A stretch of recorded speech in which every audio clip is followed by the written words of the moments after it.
magacayga waa Sharmaarke Maxamed Sheekh waxaan ahay CEO-ga Northeastern Conservancies Association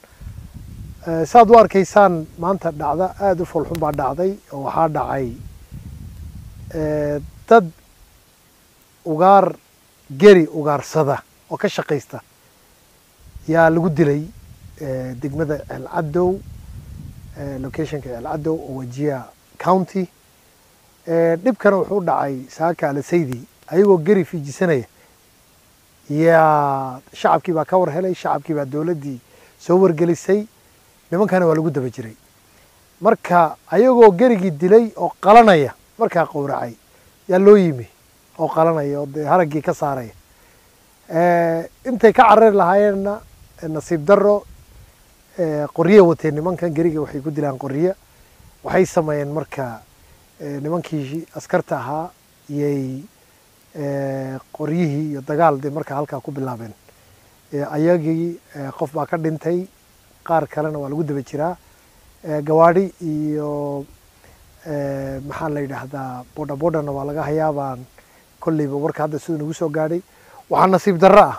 Soomaali waqtigan la joogo weli geri daba taagan ugaar daba taagan Soomaaliyey gerigan faraha ka qaada waan idin sheegnay wax faa'iidood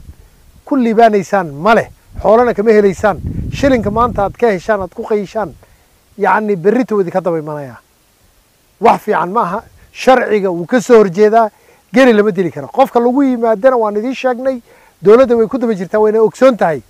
waka hadda ninkaa fiiri nin dhalinyaro ah muxuu naftiisa ku waayey geri buu ku waayey isagoo dilaya baleega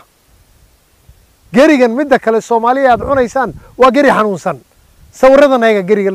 yacni hilibkiisa lidii keenaya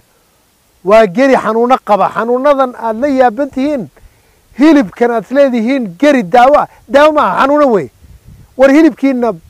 adhiga iyo lo'da dhakhaatiir hadda idinka eegayaan oo idinka fiirinayaan hilib yacni inta badanna xitaa aan la qowricin xabad lagu dhuftay isagoo dhulkan yacni naf yacni ay ku jirin ku soo dhacay oo xanuunsan maxaad ka warhaysaan waxaa laydin siinaya horta ka fiirsada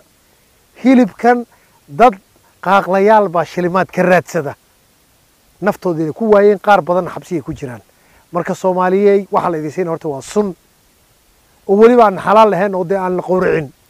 xalaal hadduu hilib ku noqonayo in la qowraca hilibka inta badan lama qowraca waana kana sawirkiisa eega marka Soomaaliyey gerigan ninka nasiib darrada uu noloshiisa ku waayay iyo kuwa kale oo dhaawac ay ku dhaceen waad ogsoontihiin waa dhib ayaga gacmahooda ku raadsadeen dawladdana way ku daba jirtaa annaguna shacab haddaan nahay reer Northeastern waxaan leenahay war gerigan waa barwaaqada dhulka wey ugaarta meesha nala joogta duur joogtan oo dhan waa masaakiin ilaahay faraha ka qaada gorayada faraha ka qaada dhulka barwaaqadiisa iyo quruxdiisa way anagu xoolo dhaqataan nahay hadday dhulka ka guuraan oo ay ka zuulaan waxa weeye anaga laftigeena dhib baan haysta wax waliba ilaahay baa ugu talagalay meesha inay ku noolaadaan waa la isku kor nool yahay